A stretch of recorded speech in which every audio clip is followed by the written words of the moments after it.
Faites vos propres recherches à appréhender le concept de la Terre plate sur laquelle nous vivons, et qui est impliqué dans le fait de nous l'avoir caché.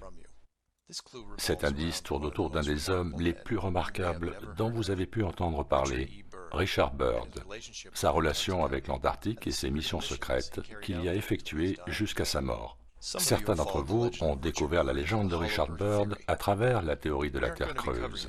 Nous n'allons pas parler de cette théorie dans cette vidéo, mais plutôt focaliser sur l'homme et son implication avec le pôle Sud. La version du Reader's Digest de Richard Byrd dit ceci. Né en 1888, il devient un officier naval américain dont les prouesses en font un spécialiste de l'exploration.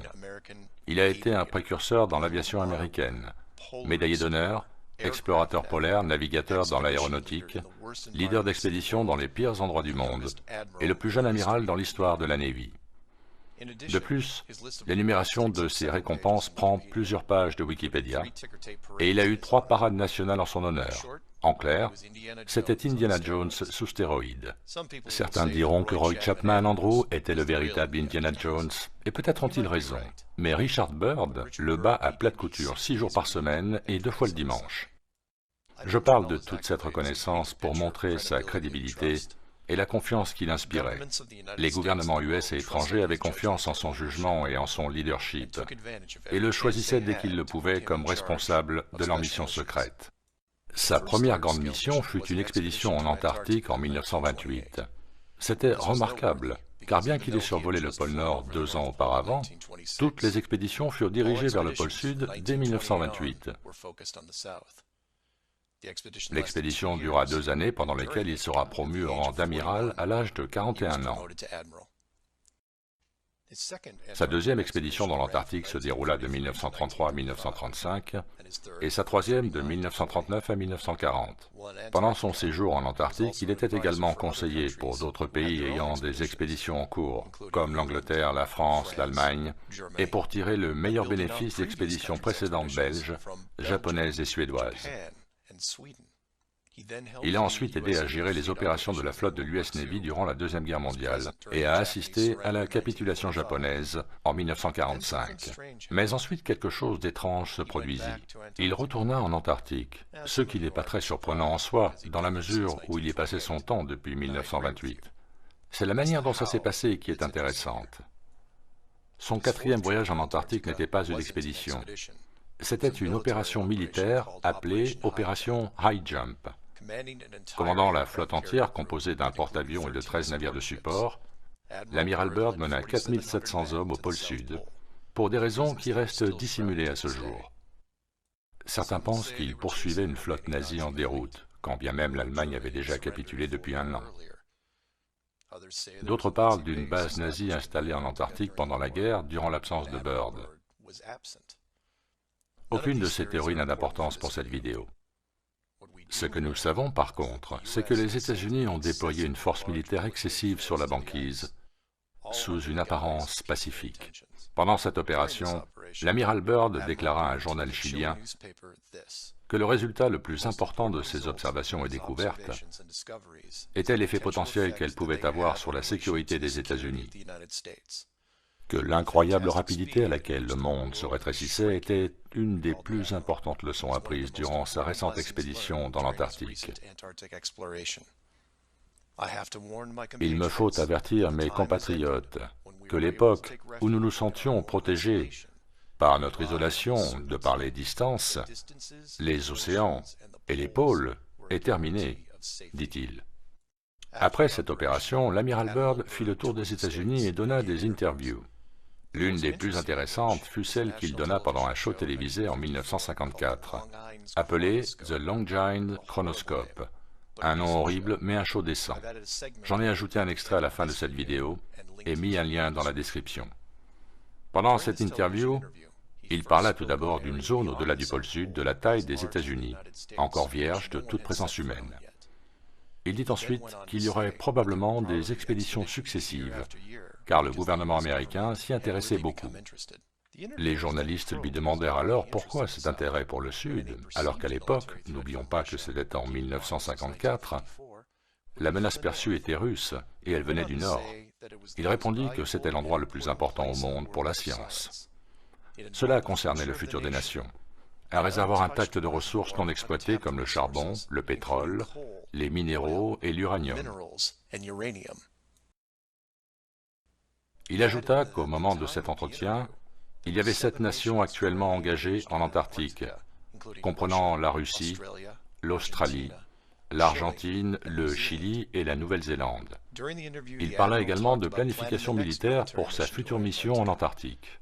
Celle-ci se nommait Opération Deep Freeze et se déroula de 1955 à 1956. La mission fut menée à bien et il retourna chez lui, prétendument. C'est là que vous dites, « Bon, oui, et alors ?» Et je serais d'accord avec vous, s'il s'était passé quelque chose après. Mais il ne s'est rien passé. Les missions se sont soudainement arrêtées, et c'était fini. Plus aucune autre expédition militaire ou autre n'a eu lieu sur ce continent. Jamais. Puis un traité fut mis en place, bannissant tout pays de toute activité sur place. Fin. Et si vous vous demandez où ça cloche, c'est là. L'amiral Byrd va à la télévision et dit que cet énorme morceau de terre, dont la plus grande partie se trouve sur un plateau élevé à 3200 mètres, est riche en à peu près tout, riche en énergie, immaculé, sans population indigène et sans végétation, où chaque pays ayant des équipes sur place est prêt à se tailler une belle croupe dans cette zone de la taille des États-Unis qu'ils n'ont pu encore explorer. Et d'un seul coup, subitement, ils arrêtent tout. Il n'y a pas d'environnementalistes à cette époque en 59. C'est le pays des diners et de l'essence à 20 cents. Ça, c'est vraiment du bullshit. La valeur en dollars des ressources découvertes pouvait alimenter une armée de sociétés cupides. Donc, que s'est-il passé? Ils ont trouvé le bord. Voilà ce qui s'est passé.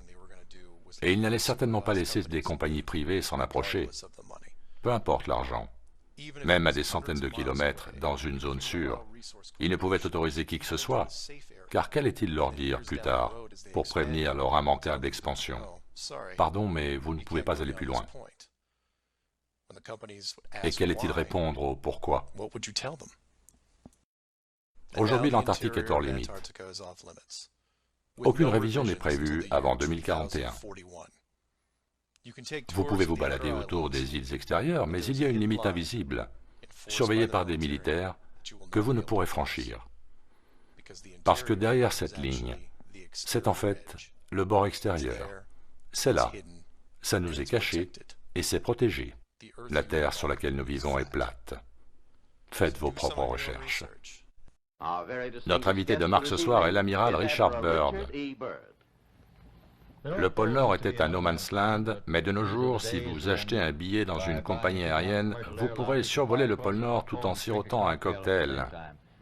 Il y a seulement quelques décennies, à peu près 35 ans, notre invité ce soir résolut de découvrir s'il y avait des terres au nord du continent nord-américain. Il fit son premier vol de reconnaissance, et je dois dire que l'amiral Byrd, notre invité ce soir, est non seulement notre plus grand explorateur vivant, mais aussi une inspiration pour nombre d'Américains. Amiral Byrd, vous avez été au pôle Nord et au pôle Sud. Reste-t-il une zone inexplorée sur cette terre qui puisse attirer les jeunes Américains aventuriers?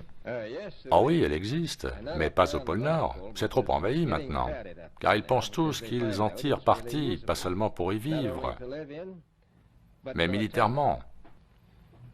Mais étrangement, il reste dans le monde une zone aussi grande que les US, qui n'a jamais été foulée par l'homme, qui se trouve au-delà du pôle, de l'autre côté du pôle Sud, depuis l'Amérique centrale.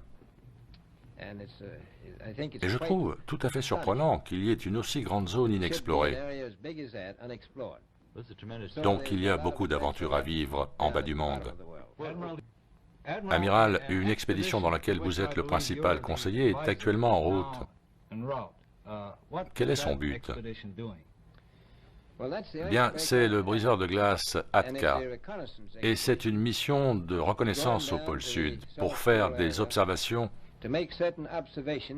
et chercher quelques emplacements. Ils seront de retour en avril avec leurs infos qui nous serviront de base pour monter une plus grosse expédition par la suite. Ceci est réellement planifié. C'est en cours de planification. Et je peux donc vous dire que nous allons avoir plusieurs expéditions année après année dans cette partie du monde, parce que le gouvernement américain s'y intéresse beaucoup. Bien, Amiral Byrd, je peux comprendre l'intérêt de tous ces gens pour le pôle Nord, de par sa proximité avec notre principal adversaire, l'Union soviétique. Mais cet intérêt pour le bas du monde, personne ne vit là-bas, n'est-ce pas? Non, il y fait très froid. Il n'y a qu'un résident, et c'est le pingouin empereur. Les plus petits vivent plus au nord. Je vais vous dire pourquoi ils sont si intéressés.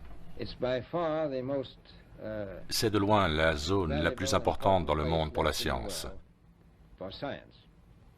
C'est la raison pour laquelle tous les groupes scientifiques s'y intéressent.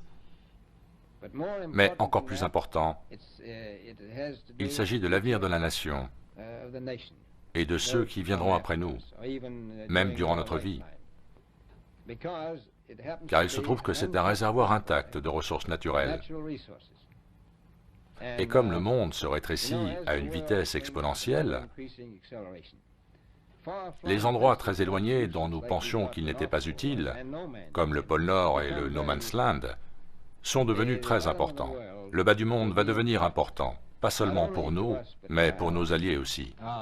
J'allais vous demander, a-t-il une importance militaire? Oui, un peu. Le rétrécissement du monde va continuer de s'accélérer, par conséquent, ces endroits ne seront plus si éloignés. Et je vois dans le futur un moment où cela va devenir stratégiquement très important. Pensez-vous que le développement de la puissance aérienne a augmenté l'importance stratégique d'endroits comme le pôle Sud? Énormément, bien sûr. Même maintenant, si quelque chose se produisait et que nous perdions le canal de Panama, nous serions obligés de prendre le contrôle des îles juste au nord de l'Antarctique et qui en font partie. Amiral, vous parliez des ressources de l'Antarctique. Quelles sont-elles? Quelles sont les ressources naturelles là-bas? Bien, on a trouvé assez de charbon, à environ 280 km du pôle Sud, sur une grande arête de montagne non recouverte de neige, pour fournir le monde entier pendant un bon moment. Ça, c'est le charbon, mais nous avons des traces de présence de nombreux autres minéraux. On est sûr qu'il y a du pétrole. Ce charbon nous montre le bas du monde, et l'endroit où on le trouve est de loin l'endroit le plus froid sur Terre, qui peut atteindre moins 70 degrés en hiver. Autrefois, cet endroit était tropical. Par conséquent, nous pensons qu'il y a du pétrole et probablement de l'uranium. Est-ce un secret? S'il y a de l'uranium, ce serait probablement l'unique raison valable de vouloir s'engager là-bas, je suppose. Le reste n'est pas du tout viable économiquement, n'est-ce pas?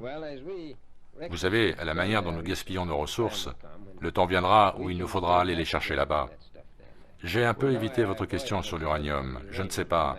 Je n'ai pas envie de me battre au sujet de l'Antarctique. Y a-t-il une compétition entre les nations pour rassembler des données sur l'Antarctique et tenter de sécuriser ses ressources? Eh bien oui. Il y a maintenant plusieurs nations très intéressées. Je sais que la Russie y voit un énorme intérêt. L'Australie y a une expédition en cours. L'Argentine, le Chili, la Nouvelle-Zélande, l'Angleterre, etc. On peut comprendre ces pays. Ils vivent à proximité. Les Néo-Zélandais, les Argentins, les Chiliens et les Australiens. Nous, on n'a pas grand-chose à prétendre. Vous dépayez cet endroit comme étant très encombré. Y a-t-il beaucoup d'expéditions sur place ou en route actuellement? Bien, comme je l'ai dit, c'est l'endroit le plus paisible au monde, mais ça ne va pas durer, à cause de l'immense intérêt suscité chez les autres et ici. Donc, il y a 500 ans, la communauté scientifique, menée par Copernic, qui a certainement bénéficié d'une aide, a introduit ce que l'on connaît comme l'héliocentrisme, autrement dit le modèle du globe, qui à son tour a entraîné le changement du système solaire, de la galaxie, etc. Les religions, constatant la popularité du modèle du globe et craignant de perdre leurs fidèles, adaptèrent celle-ci afin d'y inclure l'héliocentrisme. De leur point de vue, passer du monde circulaire au globe était un changement mineur. Et puis, de toute façon, qui s'en rappellerait dans quelques générations? Les églises, les mosquées, les temples ont enveloppé leur modèle de terre plate dans un linceul métaphorique et l'ont rangé dans un tiroir avec l'or et l'argent pour plus de sûreté. Gardez ça en mémoire, car nous allons y revenir. Des centaines d'années sont passées pendant lesquelles la promotion de la théorie du globe par la science et l'accord des religions sur cette croyance battirent leur plein. Le monde, ainsi, continua de tourner, si je puis dire. Et tout le monde était content. Puis, au début du XIXe siècle, vous avez ce fichu explorateur du nom de Richard Byrd. Il a de l'argent, toutes les bonnes connexions, peut quasiment obtenir des fonds illimités et a le feu vert du gouvernement pour étudier chaque morceau de terre vierge existant. Cela paraissait inévitable, je pense. Un homme jeune au désir inassouvi de découvrir tout ce qu'il y a à découvrir, à qui l'on fournit tout ce dont il a besoin pour le faire.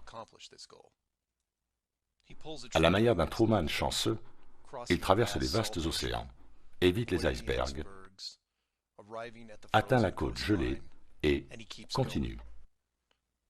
Il n'allait pas s'arrêter. Un jour, après avoir traversé des kilomètres de neige et de glace de haute altitude, l'amiral Byrd la voit, la barrière. Et pour lui, c'est juste une barrière, pas la barrière. Il n'est qu'une poussière minuscule en face de celle-ci. Elle s'étend des deux côtés à perte de vue et monte à la verticale si haut qu'il ne peut en distinguer la courbe. Le grand explorateur a maintenant un nouveau défi, en trouver la forme. C'est un peu comme un aveugle décrivant un éléphant. Tant que vous n'avez pas ressenti l'ensemble, que savez-vous vraiment? Si vous regardez la carte de la Terre plate, vous voyez le problème. Pour déterminer l'ampleur du mur extérieur, il faut déjà pouvoir en faire le tour. Cela aurait pris des mois, sinon des années. On aurait pu utiliser des navires allant chacun dans une direction, ou bien des avions, mais il aurait fallu construire des points de réapprovisionnement, ce qui était pour le moins un vrai défi. L'amiral Byrd continua de préparer le terrain de cette grande découverte jusqu'à sa mort en 1957. Une année plus tard, les USA et la Russie découvrirent la partie supérieure. À partir de là, les calculs étaient faciles. Et de plus, il était possible de voir la vraie nature de notre monde. Ensuite, bien sûr, il y a cette décision, ou tromperie, tout dépend comment vous le voyez. Les autorités ont tout mis en œuvre pour nous cacher la véritable forme de notre Terre et sceller l'accès aux bords extérieurs, puis créer un programme spatial, pas seulement pour appuyer l'idée du globe, mais pour la contrôler. Il n'y avait vraiment qu'une raison principale à leur volonté, et il faut un moment pour la digérer. En 1954, il fut annoncé à la télévision nationale que ce continent était riche de toutes les ressources possibles sur des milliers de kilomètres. Et en 1959, son accès fut interdit, un peu comme la zone 51. Comment l'utiliser pour découvrir la vérité? En contactant quelqu'un que vous pourriez connaître dans les industries du pétrole, du gaz ou des minerais. Cela peut être ExxonMobil, BP, Royal Dutch Shell, Chevron, ConocoPhillips, BHP Billion, Rio Tinto, Glencore, Anglo-American, et il y en a beaucoup d'autres. Trouvez n'importe qui dans ces sociétés et posez-leur des questions sur leur prospection en Antarctique. Envoyez-leur le lien de l'interview de l'amiral Byrd et demandez-leur pourquoi. S'il n'y a pas de conflits environnementaux liés à l'excavation de pétrole, de gaz ou de minerais, il est impossible, ne serait-ce que d'en émettre l'idée, alors que les ressources énergétiques mondiales décroissent de jour en jour. Montrez-leur la couleur de l'argent. Ils peuvent ne pas être capables de franchir la ligne rouge établie depuis des décennies, mais cela créera un buzz d'un autre genre, celui de la cupidité, et des ressources intactes ne demandant qu'à être récoltées.